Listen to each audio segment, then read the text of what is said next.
அஸ்ஸலாமு அலைக்கும். உங்கள் அனைவர் மீதும் சாந்தியும் சமாதானமும் உண்டாவதாக.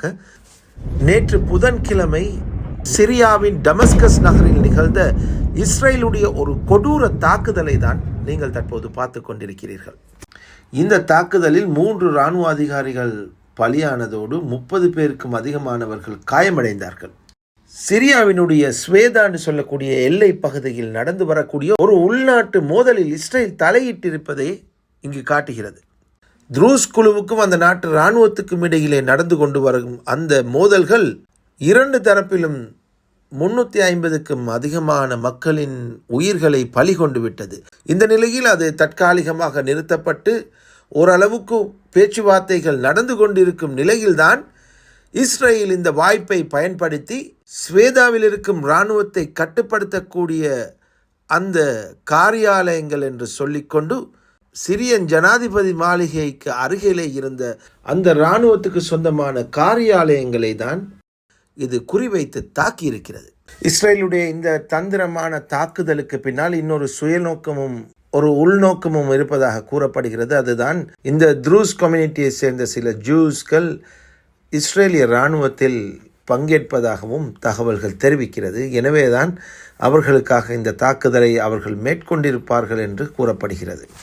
அமெரிக்கா தான் ஆப்கானிஸ்தான், ஈராக், லிபியா என்று சொல்லி இப்படியான இஸ்லாமோபியா வேட்டைகளை தொடர்ந்து செய்து அங்குள்ள தலைவர்களை கொண்டு குவித்து கொண்டு வருவது வழக்கமாக இருந்த போதிலும் அதனுடைய தம்பி இஸ்ரேல் இப்போது அதை தன் கையில் எடுத்துக்கொண்டு அவர்களும் அதே பாதையில் போக ஆரம்பித்திருக்கிறார். இதுக்கு காரணம் ஒன்று இருக்கிறது. இதற்கெல்லாம் பின்புலமாக இருப்பது இந்த முஸ்லிம் நாடுகள். இவர்கள் குறிவைத்து தாக்கக்கூடிய இந்த முஸ்லிம் நாடுகள் அனைத்தும் பாலஸ்தீன மக்களுக்காக நிற்கக்கூடிய நாடுகள். அந்த வரிசையில்தான் ஈரான் மீதும் நியூக்ளியர் வெப்பன் இருப்பதாக கூறி அந்த நியூக்ளியர் ஆயுதங்கள் ஜூயிஷ் கம்யூனிட்டிக்கு ஆபத்தானதென்று தங்கள் இஷ்டத்துக்கு ஆயுதங்களை கொண்டு போய் அங்கே குண்டு மலைகளை போட்டு தாக்கி பல உயிர்களை சூறையாடி உலக நாட்டுக்கு இவர்கள் சமாதானத்தை பரப்பக்கூடியவர்களாக காண்பிக்கிறார்கள். ஆனால் உண்மையான நோக்கம் என்னவென்பதை உலகம் அறிந்து கொண்டது.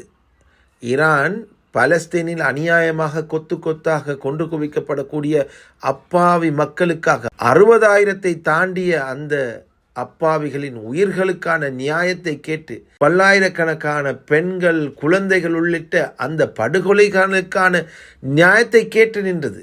அதை தட்டி கேட்டது, அதற்கு தடையாக நின்றது. அந்த ஒரு காரணத்தை வைத்து கொண்டுதான் இவர்கள் ஈரானை குறிவைத்து தாக்கினார்கள்.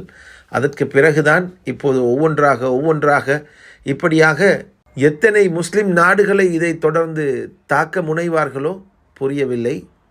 அடுத்தது ஈராக்கா, லெபனானா, ஜோர்தானா அல்லது சவுதியா, துபாயா, கட்டாரா என்று பொறுத்திருந்து பார்க்கலாம்.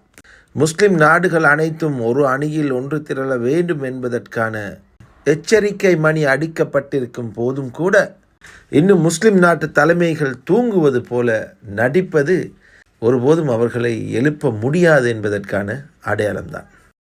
நன்றி, வஸ்ஸலாம். இன்னொரு காணொளியில் சந்திப்போம்.